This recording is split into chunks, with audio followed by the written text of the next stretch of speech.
ഓം ഗുരുർബ്രഹ്മ ഗുരുർവിഷ്ണു ഗുരുർദേവോ മഹേശ്വര ഗുരു സാക്ഷാത് പരബ്രഹ്മം തസ്മൈ ശ്രീ ഗുരവേ നമഃ. ഓം ആപദാമപഹർത്താരം ദാതാരം സർവസമ്പദാം ലോകാഭിരാമം ശ്രീരാമം ഭൂയോ ഭൂയോ നമാമ്യഹം.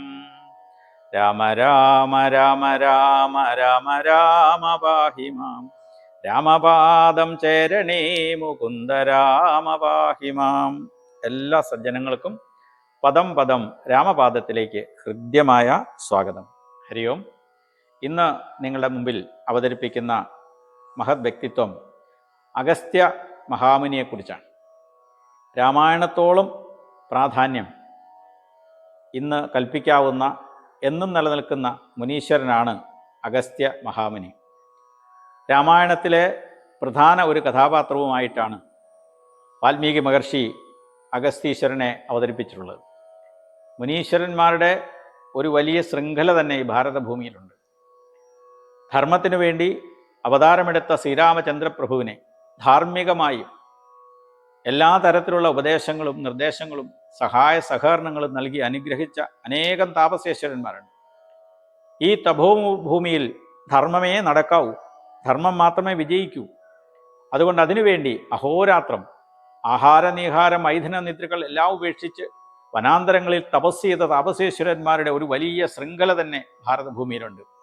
ആ ശൃംഖലയിൽ ഏറ്റവും പ്രധാനപ്പെട്ട ഒരു കഥാപാത്രം തന്നെയാണ് മഹാമനീഷിയായിട്ടുള്ള അഗസ്ത്യ മഹാമുനി.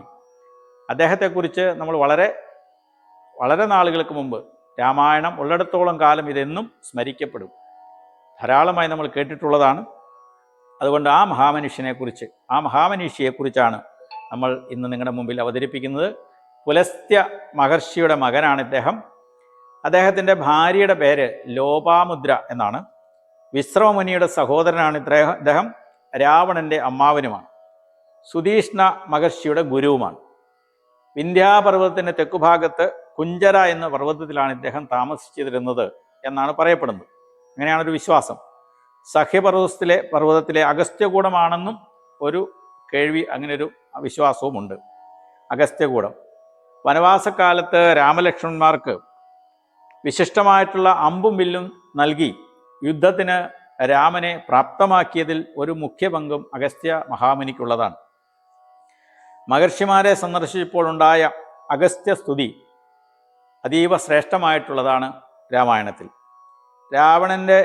രാവണനുമായി ഏറ്റുമുട്ടിയ യുദ്ധത്തിൽ ശ്രീരാമചന്ദ്ര പ്രഭുവിൻ്റെ ഭാഗത്ത് ചില സന്ദർഭങ്ങളിൽ ക്ഷീണവും പരാജയവും ഉണ്ടാകുമോ എന്ന ഭയം ആ മഹാമനീഷികൾക്കെല്ലാം മനസ്സിൽ വലിയ വ്യഥയായി.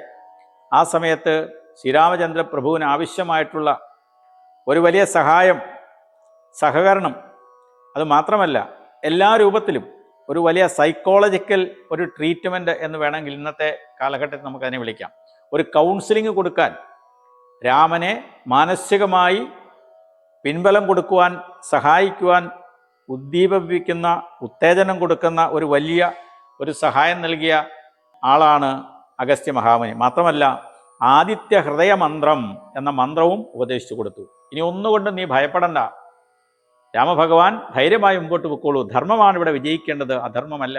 അതുകൊണ്ട് രാവണനെ പരാജയപ്പെടുത്തുവാൻ അങ്ങേക്ക് സാധിക്കും എന്ന് പൂർണ്ണമായ മാനസികമായ ഒരു പിൻബലം കൊടുക്കുവാൻ അഗസ്ത്യമുനിക്ക് സാധിച്ചിരുന്നു എന്ന് വാൽമീകി മഹർഷീശ്വരൻ നമ്മെ രാമായണത്തിലൂടെ ഓർമ്മപ്പെടുത്തുകയാണ്. അത്ര ശ്രേഷ്ഠനായ ആ മുനീശ്വരൻ എല്ലാ ശക്തികളും, അതേപോലെ മേരുപർവ്വതത്തിൻ്റെ തെക്കുഭാഗത്ത് അദ്ദേഹം താമസിക്കാൻ തന്നെ കാരണം കൈലാസത്തിൻ്റെ ഭാരം കൊണ്ട് ശിവശക്തികളുടെയും കൈലാസത്തിൻ്റെയും ഭാരം ഒന്ന് ക്രമീകരിക്കുവാൻ, ഒന്ന് തുലനം ചെയ്യുവാനാണ് ഇദ്ദേഹം തെക്കുഭാഗത്ത് ഇങ്ങനെ വന്ന് ഈ മേരുപർവ്വതത്തിൽ താമസമാക്കിയത് എന്നതും ഒരു വിശ്വാസമാണ്. എന്ന് പറഞ്ഞാൽ അത്ര ശക്തനാണെന്ന് നമ്മളെ തെളിയിക്കുക. ശിവഭഗവാനും കൈലാസവും എത്ര വലിപ്പത്തിലും എത്ര മഹത്തരവുമാണെന്ന് നോക്കൂ. അതിനോട് തുല്യമായി തുലനം ചെയ്യാൻ ഇങ്ങേ ഭാഗത്ത് തെക്കുഭാഗത്ത് വന്ന് അഗസ്ത്യകൂടത്തിൽ അദ്ദേഹം താമസിച്ചിരുന്നു എന്നാണ് പറയുക. അപ്പോൾ തെക്കുഭാഗത്തെയും വടക്കുഭാഗത്തെയും തുലനം ചെയ്യുന്നതിന് ശക്തി സമാഹരിച്ചുകൊണ്ട് ഈ പ്രപഞ്ചത്തെ സമന്വയിപ്പിച്ച് നിർത്തുവാൻ അഗസ്ത്യ മഹാമുനിക്ക് സാധിച്ചിരുന്നു എന്നാണ് പറയുക. അതുമാത്രമല്ല, മന്ത്രങ്ങളുടെയും ശാസ്ത്രങ്ങളുടെയും ഒരു ഉപജ്ഞാതാവായിരുന്നു. മന്ത്ര വൈദ്യ ശാസ്ത്രങ്ങളുടെ വലിയ സംഭാവനയാണ് അദ്ദേഹം നൽകിയിട്ടുള്ളത്. അഗസ്ത്യമുനിയെക്കുറിച്ച് മറ്റൊരു കഥ കേട്ടിട്ടുള്ളത്, അദ്ദേഹം ഒരിക്കൽ ശുഗൻ എന്ന ബ്രാഹ്മണന്റെ ആതിഥ്യം സ്വീകരിച്ചുകൊണ്ട് അദ്ദേഹത്തെ ഭവനത്തിലെത്തി. ഈ സമയത്ത് അതിഥിയെ സ്വീകരിച്ചിരുത്തിയ ശേഷം ശുഗൻ സ്നാനത്തിനായിട്ട് കുളിക്കാൻ പോയ സമയം, ആ സമയത്ത് അതിഥി ഇങ്ങനെ വീട്ടിലിരിക്കുന്ന സമയത്ത് വേഷം മാറി അഗസ്ത്യമുനിയുടെ വേഷം ധരിച്ച് വജ്രദ്രംഷ്ടൻ എന്ന ഒരു രാക്ഷസൻ അവിടെ എത്തുകയും അവിടെ ഇദ്ദേഹത്തിൻ്റെ ഭാര്യയുടെ വേഷമണിഞ്ഞ് ആ വീട്ടിൽ കടന്നുകൂടി അഗസ്ത്യമുനിയാണെന്ന് ധരിച്ചുകൊണ്ട് അഗസ്ത്യമുനിയുടെ വേഷത്തിൽ വന്ന ആള് എനിക്ക് മാംസഭക്ഷണം വേണമെന്ന് ആവശ്യപ്പെട്ടു എന്ന് പറഞ്ഞുകൊണ്ട് ആ ശുഗൻ്റെ ഭാര്യ എന്ത് ചെയ്തു? മാംസഭക്ഷണം, മനുഷ്യൻ്റെ മാംസം ഭക്ഷണമായി അഗസ്ത്യമുനിക്ക് വിളമ്പിയെന്നാണ്.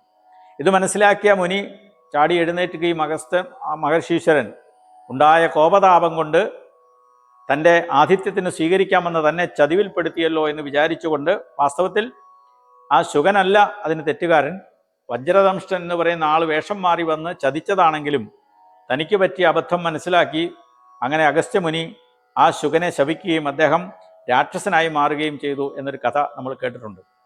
അപ്പോൾ ഏറ്റവും ശ്രേഷ്ഠനായിട്ടുള്ള മുനീശ്വരന്മാരെ പോലും അബദ്ധത്തിൽ ധർമ്മത്തിൽ നിന്ന് വ്യതിചലിപ്പിക്കുവാൻ വേണ്ടി, അവർ അധർമ്മികളാണ് എന്ന് വരുത്തുവാൻ വേണ്ടി അന്നും ഇന്നും പരിശ്രമങ്ങളുണ്ട്.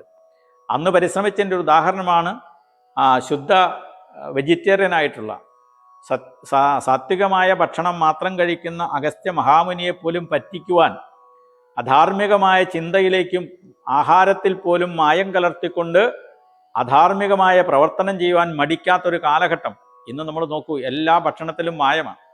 അതുകൊണ്ട് എല്ലാ ഭക്ഷണത്തിനും മായം ചേർക്കുന്നതിൻ്റെ ഒരു തുടക്കം അന്ന് അഗസ്ത്യമുനിയിൽ പരീക്ഷിച്ചോ എന്ന് നമ്മൾ ചിന്തിക്കേണ്ടി വരും. അതുകൊണ്ട് അങ്ങനെ മായം ചേർക്കുന്നവർക്കുണ്ടാകുന്ന കടുത്ത ശിക്ഷയെക്കുറിച്ചുമാണ് അഗസ്ത്യമുനി രാമായണത്തിലൂടെ ഈ മഹാസമൂഹത്തെ, മാനവ സമൂഹത്തെ ഓർമ്മപ്പെടുത്തുന്നത്. ഒരിക്കലും ഭക്ഷണത്തിൽ മാലിന്യം ചേർക്കാൻ പാടില്ല. ഇഷ്ടമുള്ള ഭക്ഷണം മാത്രമേ കൊടുക്കാവൂ.